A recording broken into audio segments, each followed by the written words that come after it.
नमस्कार। ज़रा कल्पना कीजिए, चारों ओर फैला हुआ अनंत क्षीरसागर, उस पर विराजमान 1000 फनों वाला दिव्य शेषनाग, उनके ऊपर योग निद्रा में स्थित भगवान विष्णु और उनके चरणों में विराजमान स्वयं धन, समृद्धि और ऐश्वर्य की अधिष्ठात्री माता लक्ष्मी।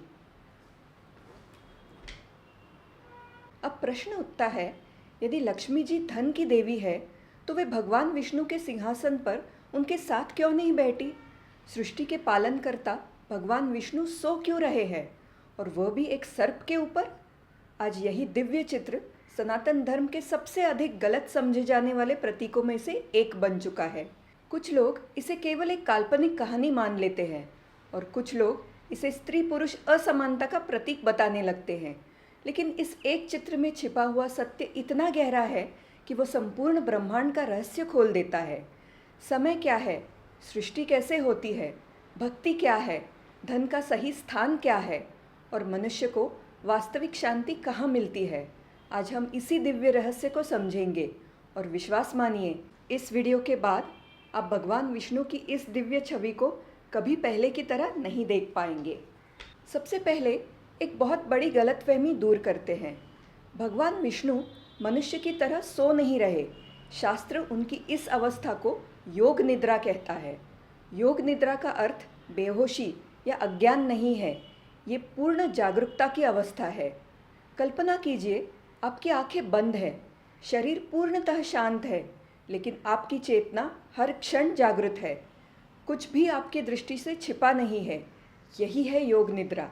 जब प्रलय आता है, पूरा ब्रह्मांड अपनी अव्यक्त अवस्था में लौट जाता है। तारे लुप्त हो जाते हैं, आकाशगंगाएं विलीन हो जाती है, मानो स्वयं समय भी थम गया हो। लेकिन उस समय भी एक सत्य अटल रहता है। भगवान विष्णु पूर्णतः शांत, पूर्णतः स्थिर, पूर्णतः जागरूक और अगली सृष्टि की प्रतीक्षा करते हुए। उनकी ये योग निद्रा हमें एक कालातीत शिक्षा देती है। सबसे शक्तिशाली वो नहीं जो हर समय भागता दौड़ता रहे। सबसे शक्तिशाली वो है जो पूरे संसार में अराजकता होने पर भी अपने भीतर पूर्ण शांति बनाए रख सके। भगवान विष्णु शेषनाग पर ही क्यों विराजमान है? यदि भगवान विष्णु सनातन के शाश्वत पालन करता है तो उनके नीचे विराजमान ये दिव्य सर्प कौन है? ये है अनंत शेष। अनंत अर्थात जिसका कोई अंत नहीं, और शेष अर्थात जो सब कुछ समाप्त होने के बाद भी शेष रहता है। जब सृष्टि समाप्त हो जाती है तब भी शेषनाग बने रहते हैं। वे केवल एक सर्प नहीं है, वे स्वयं काल के प्रतीक है। उनकी अनंत कुंडलियाँ अनंत समय का प्रतीक है, अनगिनत सृष्टियों का प्रतीक है, अनंत आयामों, अनंत ज्ञान और अनंत संभावनाओं का प्रतीक है। ज़रा सोचिए, मानव इतिहास में सर्प को अक्सर भय, मृत्यु और विनाश का प्रतीक माना गया है। लेकिन भगवान विष्णु शेषनाग से युद्ध नहीं करते, उन्हें नष्ट नहीं करते, बल्कि उन्हीं के ऊपर पूर्ण शांति से विश्राम करते हैं। क्यों? क्योंकि परमात्मा भय से परे है, मृत्यु से परे है और स्वयं काल से भी परे है। समय संपूर्ण ब्रह्मांड को अपने साथ लेकर चलता है, लेकिन स्वयं समय भी परमात्मा के अधीन है। इसलिए भगवान विष्णु शेषनाग पर विराजमान है। लेकिन क्षीर सागर ही क्यों? शेषनाग जिस सागर पर स्थित है उसे क्षीर सागर, दूध का महासागर कहते हैं। लेकिन प्रश्न है, दूध ही क्यों? क्योंकि दूध पोषण का प्रतीक है, पवित्रता का प्रतीक है और अनंत संभावनाओं का प्रतीक है। जैसे हर जीवन का पहला पोषण दूध से प्रारंभ होता है, वैसे ही संपूर्ण सृष्टि भी इसी दिव्य क्षीर सागर से प्रारंभ होती है। ये कोई साधारण जल नहीं है, ये उस अनंत चेतना का प्रतीक है जहाँ संपूर्ण सृष्टि जन्म लेने से पहले संभावना के रूप में विद्यमान रहती है। इसी क्षीर सागर का एक और महान रहस्य है। जब देवताओं ने और असुरों ने समुद्र मंथन किया, तभी इसी सागर से माता लक्ष्मी प्रकट हुई। उनकी दिव्य आभा देखकर देवता, ऋषि, गंधर्व सभी उन्हें निहारते रह गए। लेकिन लक्ष्मी जी ने केवल एक को चुना, भगवान विष्णु को, क्योंकि समृद्धि हमेशा स्थिरता की ओर आकर्षित होती है। धन हमेशा धर्म का साथ चाहता है।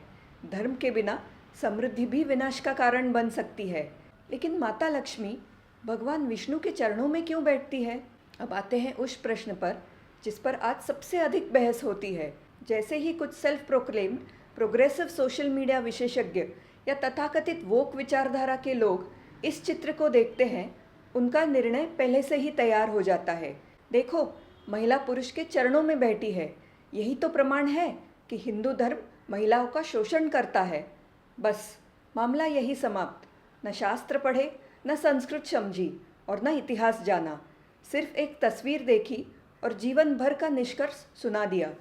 हजारों वर्षों के वेद, उपनिषद, पुराण, शताब्दियों तक संतों, आचार्यों और विद्वानों द्वारा समझा गया गूढ़ प्रतीकवाद आज कुछ लोगों की नज़रों में उसकी कीमत एक 30 सेकंड की वायरल रील से भी कम हो गई है, जिसे अक्सर ऐसे लोग बना देते हैं जिन्होंने जीवन में एक भी मूल शास्त्र खोलकर नहीं पढ़ा। आश्चर्य होता है कितने आत्मविश्वास के साथ लोग उस सभ्यता पर फैसला सुना देते हैं जिसका उन्होंने कभी गंभीर अध्ययन ही नहीं किया। लेकिन सनातन धर्म इतनी सतही व्याख्याओं से कहीं अधिक गहरा है। अब आइए देखें शास्त्र वास्तव में क्या कहते हैं। माता लक्ष्मी कोई सेविका नहीं है, वे स्वयं महालक्ष्मी है, भगवान विष्णु की सनातन अर्धांगिनी। धन, समृद्धि, सौंदर्य, करुणा और ऐश्वर्य की अधिष्ठात्री देवी। उन्हें किसी ने वहाँ बैठने का आदेश नहीं दिया, वे स्वयं प्रेम से वहाँ बैठती है।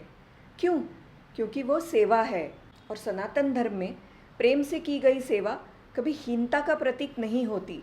एक माँ अपने बच्चे की सेवा करती है, एक पिता अपने परिवार के लिए त्याग करता है, शिष्य गुरु की सेवा करता है, भक्त भगवान की सेवा करता है।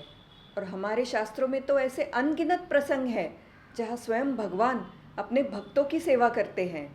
प्रेम से किया गया समर्पण गुलामी नहीं, महानता है। लेकिन इस दृश्य में एक और भी गहरा संदेश छिपा हुआ है। भगवान के चरण शरणागति के प्रतीक है, पूर्ण समर्पण के प्रतीक। ज़रा सोचिए, जो देवी राजाओं को राज्य देती है, जो करोड़ों अरबों का वैभव प्रदान करती है, जो पूरे ब्रह्मांड में समृद्धि का वितरण करती है, वही महालक्ष्मी स्वयं धर्म के चरणों में क्यों विराजमान है? क्योंकि सनातन धर्म हमें सिखाता है धन कभी अहंकार का कारण नहीं बनना चाहिए। धन यदि विनम्रता से अलग हो जाए तो लालच बन जाता है। सफलता यदि धर्म से अलग हो जाए तो भ्रष्टाचार बन जाती है, और शक्ति यदि चरित्र से अलग हो जाए तो विनाश का कारण बनती है। इसलिए भगवान विष्णु के चरणों में बैठी माता लक्ष्मी स्त्री की हीनता का नहीं, बल्कि धर्म के अधीन रहने वाली समृद्धि का प्रतीक है। जब भगवान विष्णु योग निद्रा में स्थित रहते हैं, तभी उनकी नाभि से एक दिव्य कमल प्रकट होता है, और उसी कमल पर प्रकट होते हैं सृष्टि के रचयिता भगवान ब्रह्मा। ये कोई साधारण पुष्प नहीं है, ये शुद्ध चेतना से प्रकट होने वाली संपूर्ण सृष्टि का प्रतीक है। ध्यान दीजिए, भगवान विष्णु सृष्टि को किसी औजार से नहीं बनाते, उन्हें कोई संघर्ष नहीं करना पड़ता, वे केवल अस्तित्व में रहते हैं, और उसी दिव्य अस्तित्व से सृष्टि स्वयं खिल उठती है। जैसे शांत जल से कमल सहज रूप से खिलता है, वैसे ही ईश्वरीय शक्ति से संपूर्ण सृष्टि उत्पन्न होती है। ये संसार के सबसे सुंदर आध्यात्मिक प्रतीकों में से एक है। तो अगली बार जब आप भगवान विष्णु की ये दिव्य छवि देखें, तो केवल एक सोते हुए भगवान को मत देखिए, उस ईश्वरीय शक्ति को देखिए जो संपूर्ण ब्रह्मांड के विश्राम के समय भी पूर्णतः जागरूक रहती है। केवल एक सर्प को मत देखिए, अनंत काल को देखिए जो संपूर्ण सृष्टि का आधार है। केवल क्षीर सागर को मत देखिए, अनंत संभावनाओं के उस महासागर को देखिए जहाँ से संपूर्ण सृष्टि जन्म लेती है।